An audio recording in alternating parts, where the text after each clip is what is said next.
There is a feminine spiritual energy that takes care of the plants, trees, animals, waters, everything that lives, and makes up a great forest.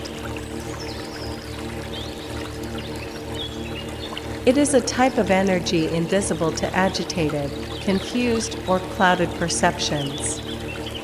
It is most easily perceived by the ancestral inhabitants of the forests, who respect this entity as a true mother of the whole environment.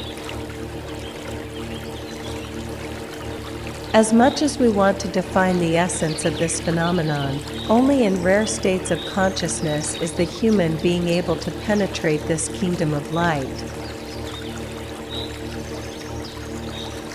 But we can begin to enter these domains with respect and care for the forests. In this little blue globe, we are all brothers, children of one mother,